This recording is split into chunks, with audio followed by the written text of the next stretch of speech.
देखिए हमारे चैनल को सब्सक्राइब करें और बेल आइकन को क्लिक करें, जिससे आगे आने वाले सभी वीडियो आपको आसानी से मिल जाएंगे। आज हम एल्केन एमाइड, एसिड एमाइड के बारे में पढ़ेंगे। इसका सामान्य सूत्र है RC≡NH2 या RCONH2। अब देखो, इसका जो अनुलग्न है, जो सफिक्स है, सफिक्स भी कौन सा, 2 डिग्री सेकेंडरी सफिक्स, वो इसके दो हैं, क्योंकि ये कार्बन युक्त क्रियात्मक समूह है। इसके दो जो अनुलग्न है वो किस प्रकार से, पहला तो एमाइड, जब हम इस कार्बन को श्रृंखला में शामिल करेंगे तब एमाइड अनुलग्न काम में लेंगे। लेकिन जब इसको हम श्रृंखला में शामिल नहीं करते हैं, कार्बन को श्रृंखला में शामिल नहीं करते हैं, तो इसका अनुलग्न काम में लेंगे कार्बोक्सिमाइड। ये दो अनुलग्न हैं। और पूर्ण लग्न कार्बामोयल या एमिडो है। ये अम्ल का व्युत्पन्न है, एसिड डेरिवेटिव है, इसको अम्ल से बनाया जा सकता है। मैं आपको पहले मैंने बताया था कि मैं यहाँ पर बनाने की क्रियाएं भी लिख रहा हूँ, जिससे पीछे के साथ साथ कुछ क्रियाएं भी समझ में आने लग जाएं। अब देखिए, एमाइड को बनाएंगे कैसे। कार्बोक्सिलिक अम्ल की क्रिया या तो अमोनिया से करा दें या NH4OH से करवा दें। ये अमोनिया है, यहाँ लोन पेयर है इसके पास में। तो क्या होगा, ये अम्ल है, प्रोटॉन देगा और इस प्रोटॉन को ये अमोनिया ग्रहण करके और अमोनियम आयन बना लेगी, और ये एसीटेट आयन रहेगा इस तरह से। तो दोनों की संयोजकता कितनी है, 1-1 है। इस प्रकार से ये अमोनियम लवण बन जाएगा अम्ल का। इसका नाम होगा अमोनियम एसीटेट या अमोनियम एथेनोएट। अब इसको यदि हम गर्म करते हैं, तो इसमें से जल का एक अणु निकल जाएगा। ये देखिए, यहाँ से 2 हाइड्रोजन और ये ऑक्सीजन, तो बचेगा क्या हमारे पास में, ये एमाइड C≡NH2। इस प्रकार से एमाइड बनाने के लिए हम अम्ल की क्रिया अमोनिया या अमोनियम हाइड्रोक्साइड के साथ कराएंगे, तो अम्ल का अमोनियम लवण बनेगा। उसको गर्म करेंगे तो एमाइड बन जाएगा। अब हम इसके कुछ उदाहरण ले रहे हैं। देखें कि IUPAC नाम किस प्रकार से इनका बनेगा। तो एक कार्बन वाला यौगिक लेते हैं हम, जैसे ये C≡NH2। ये तो इसका क्रियात्मक समूह हुआ, पहले सदस्य में एक ही कार्बन होगा, ये हो गया। और यह जाएगा इस तरह से भी, इसको हम लिख सकते हैं HCONH2। अब देखो, एक कार्बन का जो मूल शब्द है वो क्या है, मेथ, और प्लस यहाँ पर क्या लगाएंगे, एन ही लगाएंगे, क्योंकि एक ही कार्बन है और कार्बन के मध्य एकल बंध वाली बात यहाँ पर होगी नहीं, क्योंकि एक ही कार्बन है यहाँ पर। इस द्विबंध को मत देखिए आप, यहाँ पर प्राथमिक अनुलग्न लगाएंगे एन, और प्लस ये समूह होने पर द्वितीयक अनुलग्न क्या लगाएंगे, एमाइड। तो इसका नाम क्या हो जाएगा, meth plus an plus amide. तो इसका नाम हो गया मेथेनेमाइड।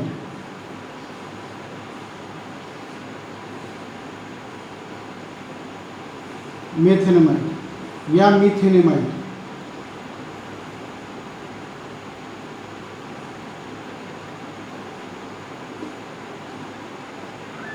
मीथेनेमाइड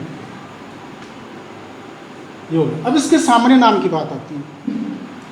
तो मैंने बताया था, कार्बन युक्त क्रियात्मक समूहों का जो सामान्य नाम होता है वो अम्ल श्रेणी के आधार पर दिया जाता है। एक कार्बन के लिए फॉर्म 2 के लिए एसिड, इस प्रकार से। तो यहाँ पर एक कार्बन है, तो अम्ल प्रणाली में हम यहाँ पर जो है फॉर्म का उपयोग करेंगे और फिर उसके आगे इक एमाइड लगा देंगे, तो इसका नाम क्या हो जाएगा, फॉर्म एमाइड ही लगाएंगे, फॉर्म प्लस एमाइड, ये फॉर्म एमाइड हो गया। एक कार्बन के लिए फॉर्म का उपयोग करते हैं तो फॉर्म, उसके आगे एमाइड जोड़ देंगे तो हो जाएगा फॉर्म एमाइड। अब देखिए दूसरा सदस्य क्या होगा इसका,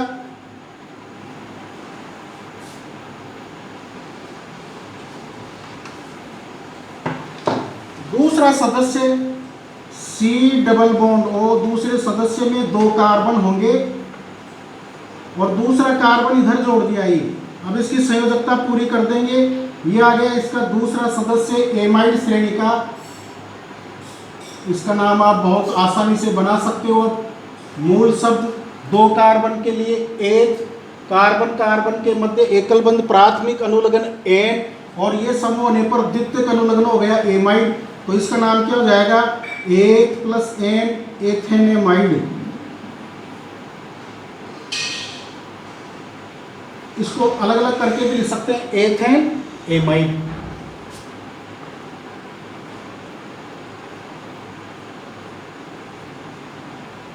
अंग्रेजी में इसे पढ़ेंगे इथेनेमाइड, इथेनेमाइड। अब सामान्य नाम क्या होगा, सामान्य प्रणाली में 2 कार्बन के लिए एसिड, तो क्या हो जाएगा, एसिड के आगे एमाइड जोड़ दो, तो या तो ऐसे लिख सकते हो एसिड एमाइड, या ऐसे भी लिख सकते हो एसीटेमाइड, दोनों सही है। या तो ऐसे लिख सकते हैं एसिड एमाइड, या ऐसे भी लिख सकते हैं। ये इसका दूसरा सदस्य हो गया एथेनेमाइड। तीसरा जो सदस्य है वो इसका प्रोपेनेमाइड होगा। आप खुद भी बना सकते हो ये आसानी से। एक और बना के आपको बता देता हूँ। देखो ये C double bond O NH2, 3 carbon, ये 2 कार्बन इधर जुड़ेंगे, संयोजकता इसकी पूरी कर दीजिए हाइड्रोजन से, CH2 CH3। 3 कार्बन वाले यौगिक का नाम, मूल शब्द prop plus an plus amide, तो इसका नाम होगा प्रोपेनेमाइड, प्रोपेनेमाइड। ये प्रोपेनेमाइड हो गया।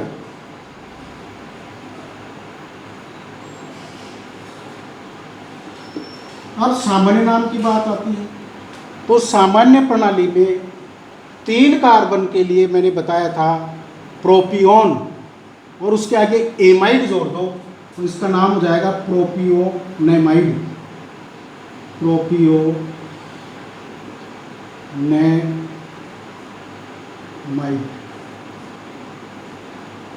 इसी प्रकार से आप आगे के सदस्य बना सकते हैं, जैसे ये CH3 CH2 CH2 C double bond O NH2।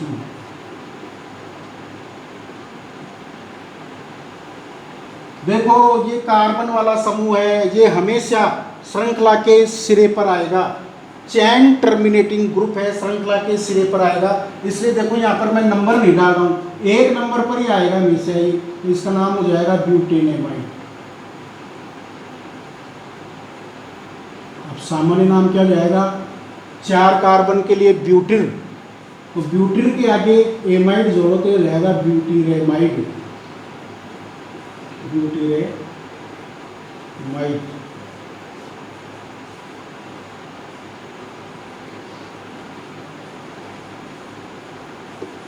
यहाँ अंग्रेजी में इसे पढ़ेंगे ब्यूटाइरेमाइड, ब्यूटाइरेमाइड हो जाएगा। अब कुछ अन्य उदाहरण हम ले रहे हैं यहाँ पर, जैसे ये है CH3 CH CH3 CO NH2। यहाँ एक बात है, इसमें एक साइड चेन भी निकल गई है। देखो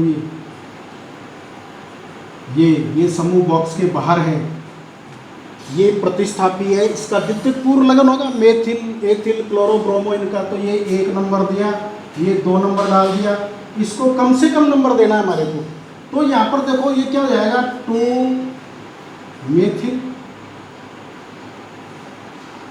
2 मेथिल प्रोपेनेमाइड। यहाँ 2 नहीं भी लगाएं क्योंकि ये अनावश्यक है। भाई 3 कार्बन वाले यौगिक के अंदर यदि ये 3, यहाँ तो आ ही नहीं सकता है, ये यहाँ तो आ ही नहीं सकता है ये मेथिल ग्रुप में, क्योंकि यहाँ यदि आप जोड़ोगे तो इसकी कार्बन की संयोजकता देखो कितनी हो जाएगी, 5 हो जाएगी। यहाँ 1 नंबर पर तो आ ही नहीं सकता है। तो 3 कार्बन वाले यौगिक में 2 नंबर पर ही आएगा। यदि इस मेथिल को यहाँ जोड़ोगे तो फिर तो ये 4 वाला हो गया ब्यूटेनामाइड, ये CH2 हो जाएगा और ये CH3। इसलिए 2 लगाना अनावश्यक है यहाँ पर, लेकिन इसमें नंबर डालना पड़ेगा।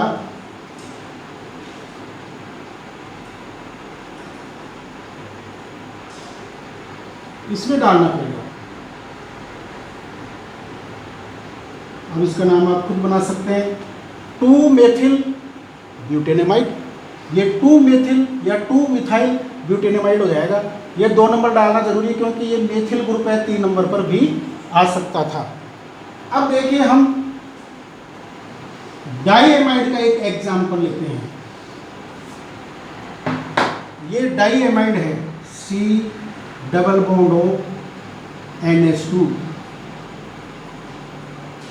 C double bond O NH2, ये कि डाईएमाइड है। इसको ऐसे भी लिख सकते हैं,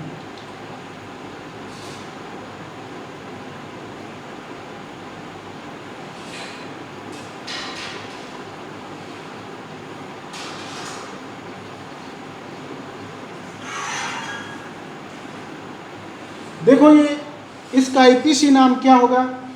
इसका जो IPC नाम है वो 1,2 2 एमाइड ग्रुप है इसमें, तो क्या नाम हो जाएगा, ये नंबर लगाने की जरूरत ही नहीं है।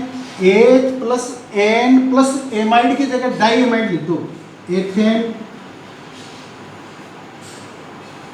Die amide. अब देखो ये ऑक्जेलिक अम्ल है और ये ऑक्जेलिक अम्ल का एमाइड हुआ, तो इसका जो सामान्य नाम है वो क्या हो जाएगा, ऑक्जेमाइड।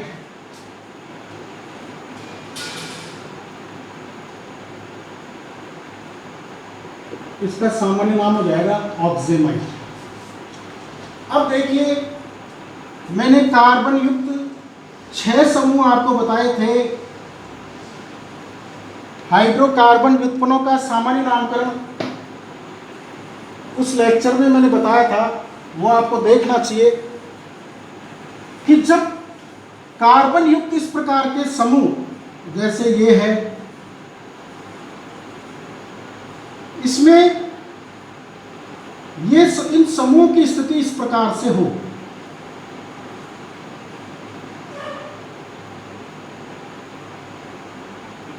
ये समूह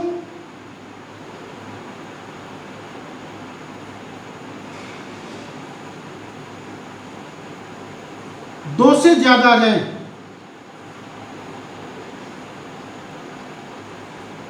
CO2 भी लिख सकते हैं। ये देखो ये समूह 3 आ गए। अब यदि हम इसको गिनते हैं तो ये बॉक्स के बाहर रह जाता है। तो इसलिए IPC ने जो नियम दिया है उसके अनुसार हम चलेंगे। यहाँ पर IPC के नियमानुसार इन तीनों को ही मुख्य श्रृंखला में शामिल नहीं करेंगे, इन तीनों को ही छोड़ देंगे हम।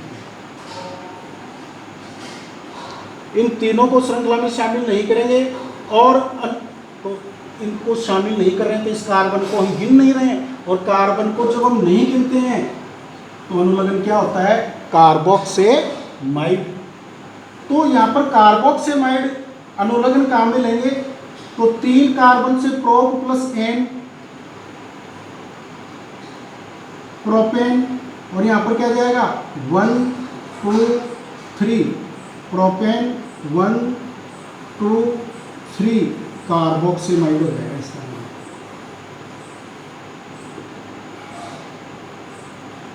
कार्बोक्सेमाइड, सॉरी ट्राई कार्बोक्सेमाइड हो जाएगा नाम, क्योंकि 3 है ये, तो ट्राई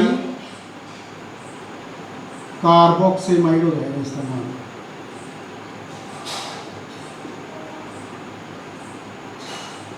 भाई 3 के लिए ट्राई का प्रयोग करेंगे ना हम। ट्राई का मतलब ये 3 समूह है, तो प्रोपेन, मूल शब्द यहां पर प्रोप प्लस एन प्लस कार्बोक्सेमाइड 3 है। तो ये इस प्रकार के समूह मैंने बताया था, इस प्रकार के 6 समूह होते हैं जिनमें हम इस कंसेप्ट का उपयोग करते हैं। अब देखो एलिसाइक्लिक यौगिक में, एलिसाइक्लिक यौगिक में यदि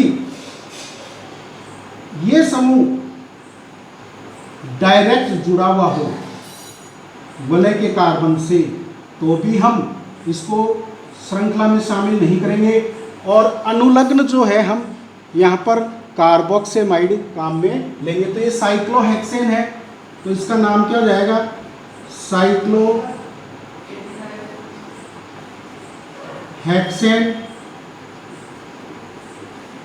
साइक्लोहेक्सेन कार्बोक्सेमाइड, साइक्लोहेक्सेन कार्बोक्सेमाइड हो गया, इसको शामिल नहीं करेंगे हम। अब देखिए जैसे एक एग्जाम्पल और ले लेते हैं हम यहाँ पर, इसमें सारी चीजें आएंगी,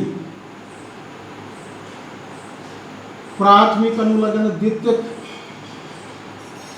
प्राथमिक पूर्व लगन, द्वितीयक पूर्व लगन, सारी चीज आएंगी इसके अंदर। देखो यहां से नंबर डालेंगे, इसको कम से कम नंबर मिलना चाहिए 1 2। तो इसमें एक समूह ये ब्रोमो, ब्रोमो का तो द्वितीयक पूर्व लगन होता है, तो सबसे पहले द्वितीयक पूर्व लगन ही तो लिखा जाता है। तो ये कितने पर है, ये हो जाएगा 2 ब्रोमो। ये द्वितीयक पूर्व लगन, द्वितीयक पूर्व लगन के बाद में प्राथमिक पूर्व लगन, ये है ना इसमें साइक्लो, साइक्लो, फिर 6 कार्बन से हेक्स, हेक्सेन, और इसका अनुलग्न कार्बोक्सेमाइड।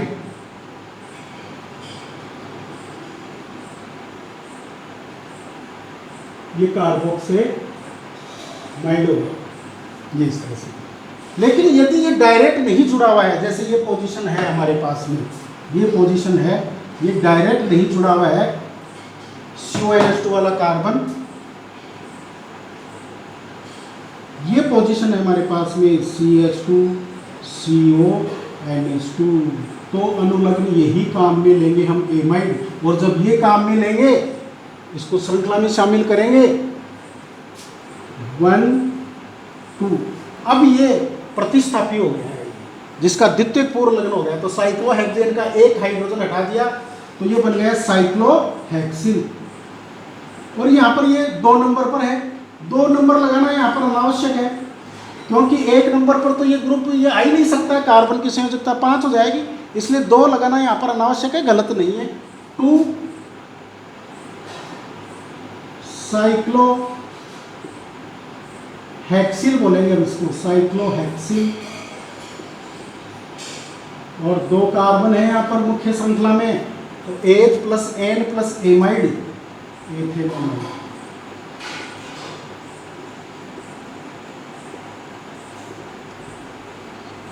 अब देखो ये पोजीशन भी हो सकती है,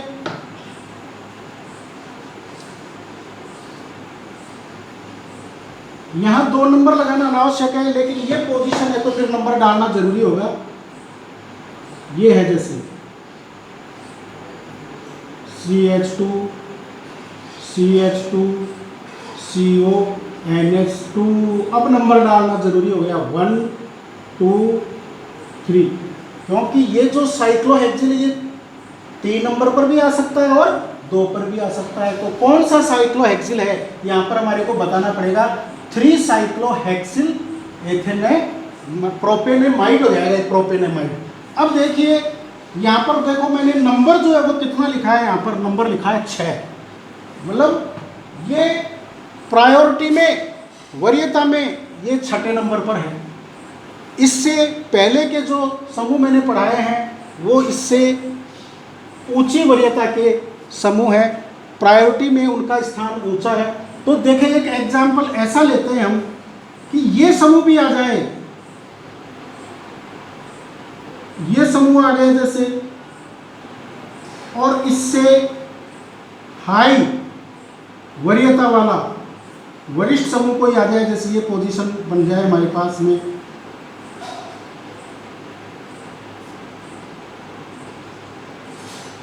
ये 1 नंबर पर था वरीयता में, प्रायोरिटी में, ऑर्डर में ये 1 नंबर पर था ये समूह। अब ये भी आ गया और ये भी आ गया, ये भी क्रियात्मक समूह, ये भी क्रियात्मक समूह, जो मैं पढ़ा रहा हूं आपको 6 नंबर पर। तो जो वरीयता में या प्रायोरिटी में ऊपर आते हैं उस समूह को मुख्य समूह मानेंगे, मुख्य क्रियात्मक समूह मानेंगे और इसका अनुलग्न लेंगे, और बाकी सभी का क्या लेंगे, पूर्व लगन लेंगे। तो इसको कार्बन को श्रृंखला में शामिल किया 3 और ये 4 और ये 5। अब देखिए ये, क्योंकि ये समूह प्रायोरिटी ऑर्डर में इससे ऊंचा है इसलिए इसके कार्बन को नहीं गिना, कार्बन को नहीं गिनेंगे। तो इसका क्या करेंगे, पूर्व लगन काम में लेंगे यहाँ पर हम। अब इसका पूर्व लगन क्या है, इसका पूर्व लगन या तो ये लगा दो आप कार्बामोयल या एमिडो लगा दो। ये कितने नंबर पर है, ये 4 नंबर पर। तो ये आ जाएगा, देखो कार्बामोयल लिखा जाएगा CARBA,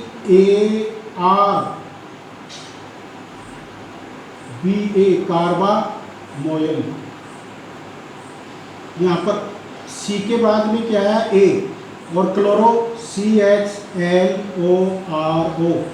C के बाद में H है, पहला लेटर समान है लेकिन दूसरा लेटर ये पहले आ रहा है, तो कार्बामोयल को पहले लिखेंगे। कितने नंबर पर है ये, 4 नंबर पर, 4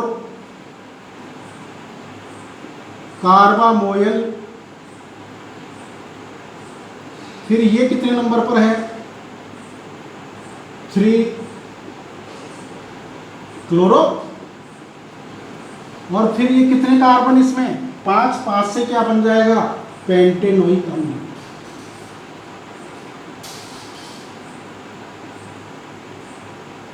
एक एग्जाम्पल और ले रहे हैं हम, एक एग्जाम्पल और ले रहे हैं लास्ट।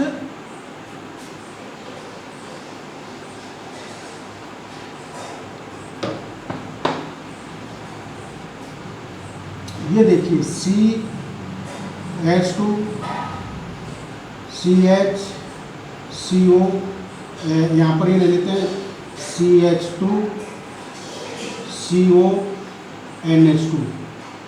इस पर इस प्रकार के 4 समूह जोड़ देते हैं, CH2 CO NH2 और ये CH2 CO NH2, और एक समूह और जोड़ देते हैं CO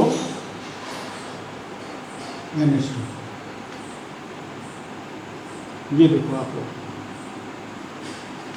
अब देखो इसमें क्या करेंगे हम, ये देखो ये जो समूह है यहाँ पर ये डायरेक्ट इस चेन से नहीं जुड़ा हुआ है। यहाँ पर ये देखिए ये भी डायरेक्ट नहीं जुड़ा हुआ है। तो क्या करेंगे हम, इन 2 को तो शामिल कर लेते हैं, इनको शामिल नहीं करेंगे क्योंकि डायरेक्ट नहीं जुड़े हुए। यदि ये डायरेक्ट जुड़े हुए होते, यहाँ पर ये होता CONH2, तो पहले वाली विधि काम में लेते। अब ये डायरेक्ट नहीं जुड़ा हुआ है बैंगनी वाले से, इससे श्रृंखला से, तो देखो ये डायरेक्ट कहाँ जुड़ा हुआ है, ये CH2 जुड़ा हुआ है। अब क्या करेंगे, चूँकि इनको श्रृंखला में शामिल कर लिया हमने, इनको श्रृंखला में शामिल कर लिया है, इसलिए इनका तो अनुलग्न क्या लेंगे हम, इनका तो अनुलग्न लेंगे। क्या लेंगे, इनका अनुलग्न एमाइड, और इनको शामिल ही नहीं किया हमने, तो यहाँ पर इसका लेंगे कार्बोक्सिमाइड। देखो क्या नाम हो जाएगा, अब कार्बोक्सिमाइड भी क्या होगा, ये कार्बोक्सिमाइड कार्बामोयल मेथिल होगा। ये देखो ये मेथिल है, ये मेथिल है यहाँ पर। अब इस मेथिल का एक हाइड्रोजन और हटाया हमने, और CONH2 जोड़ दिया तो इसका नाम क्या होगा? ये तो मेथिल था CH3, तो इसका नाम क्या हो जाएगा? Carbamoyl methyl. अब ये कार्बामोइल मेथिल जो है वो दो है, कितने कितने नंबर पर है देखो, 1 2 3 4। अब देखो यदि ये पोजीशन आ रही है तो नंबर भी इधर से नहीं मिलेगा, ये 4, हाँ 4 और ये 5, ये देखो। अब इधर से नंबर डाल करके देखो 1 2 3, कोई फर्क नहीं पड़ रहा, नंबर किसी भी सिरे से हम डाल सकते हैं। अब इनका क्या लेना है, हमारे को पूर्ण लगन लेना पड़ेगा, क्योंकि डायरेक्ट नहीं जुड़ा हुआ है। डायरेक्ट जुड़ा हुआ तो पहले वाला मेथड लेते, इन चारों को छोड़ देते। देखो जैसे ये पोजीशन होती CONH2 CONH2 CONH2 CONH2, इन चारों को छोड़ देते और नाम क्या हो जाता? टेट्रा, ये हो जाता मेथेन टेट्रा कार्बोक्सिमाइड, इसका नाम हो जाता है। लेकिन ये डायरेक्ट नहीं जुड़ा हुआ CONH2, तो इसका पूर्ण लगन हमारे को काम में लेना पड़ेगा। इसका पूर्ण लगन क्या होगा? ये मेथिल होता है CH3 होने पर, अब ये क्या हो जाएगा? Carbamoyl methyl. लेकिन ये दो हैं, 3 नंबर पर है तो 3 नंबर को 2 बार लिखेंगे, 3 और यहाँ 2 के लिए डाई नहीं करेंगे, क्या कहेंगे? बिस। अब क्या आएगा यहाँ पर? कार्बामोइल